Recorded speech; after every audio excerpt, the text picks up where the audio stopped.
بسم اللہ الرحمن الرحیم۔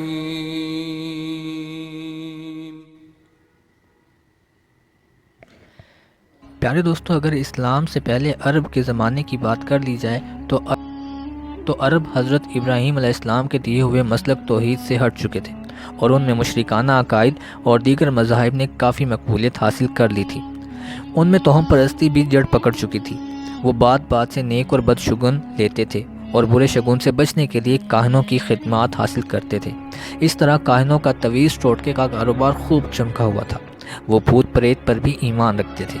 ان کے ہاں بہت سی دلچسپ رسومات رائج تھیں۔ مثلا بارش نہ ہو رہی ہو تو وہ ایک گائے کی دم میں سوکھی گھاس اور جھاڑیاں باندھ کر اسے کسی پہاڑی پر لے جاتے تھے اور وہاں اس سوکھی گھاس کو آگ لگا کر گائے کو چھوڑ دیتے تھے۔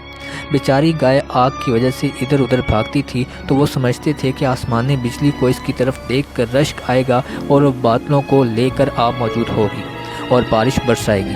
عرب کا سب سے بڑا مذہب بت پرستی تھا۔ بت پرستی کا آغاز حضرت ابراہیم علیہ السلام سے کم و بیش 2500 سال بعد ہوا، جب بنو خزاعہ نے مکہ پر قبضہ کیا اور زائی سردار عمرو بن لہی شام کے علاقہ بطراس سے پتھر کے بت لے کر آیا اور ان کو مختلف جگہوں پر نصب کر دیا۔ خانہ کعبہ میں بھی سینکڑوں بت رکھے ہوئے تھے۔ ہر دن کا بت الگ ہوتا تھا۔ ان چھوٹے چھوٹے بتوں کے علاوہ قبائل کے اپنے بہت سے بت بھی تھے۔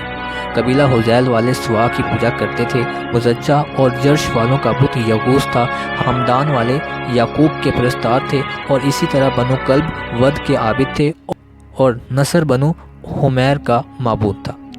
سب سے اہم بت لات، منات، عزا اور حبل تھے۔ لات بنو ثقیف کا بت تھا اور طائف میں نصب تھا۔ منات اوس و خزرج کا بت تھا اور مکہ اور مدینہ کے درمیان نصب تھا۔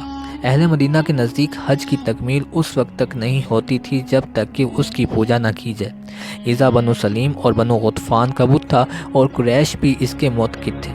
لات، منات اور عزا کے متعلق کفار کا عقیدہ تھا کہ یہ اللہ میاں کی بیٹیاں ہیں، اسی وجہ سے ان دیویوں کی پوجا تمام عرب میں کی جاتی تھی۔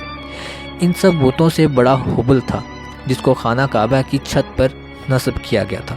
ان مشہور بتوں کے علاوہ نہ جانے کتنے ایسے تھے جو زندگی کے مختلف شعبوں کے انچارج سمجھے جاتے تھے۔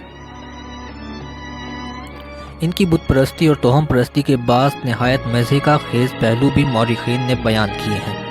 مثلا سفر پر روانہ ہوتے تو ایک پتھر جیب میں ڈال لیتے۔ راستے میں اگر کوئی زیادہ اچھا اور خوبصورت پتھر مل جاتا تو پہلے خدا کو جیب سے نکال کر پھینک دیتے اور نئے خدا کی پرستی شروع کر دیتے۔ اگر روانگی کے وقت پتھر ساتھ لینا بھول جاتے تو منزل پر پہنچ کر 4 پتھر تلاش کرتے، 3 کا چولہا بنا لیتے اور چوتھے کو معبود بنا لیتے۔ اگر پتھر نہ ملے تو مٹی اور کنکریوں کا ایک ڈھیر جمع کر کے اس پر بکری کا دودھ بہاتے اور اسی کے سامنے سجدہ ریز ہو جاتے۔ ذوق بت پرستی صرف پتھر تک محدود نہ تھا، لکڑی اور مٹی کے بت بھی بنائے جاتے تھے۔ ایک مرتبہ بنو حنیفہ نے کھجوروں کے ایک ڈھیر کی عبادت شروع کر دی۔ قحط پڑا تو سب نے مل کر اپنے خدا کو کھا کر ختم کر دیا۔ ایک قبیلے نے آٹے کا بت بنا کر اسے بھی پوجنا شروع کر دیا۔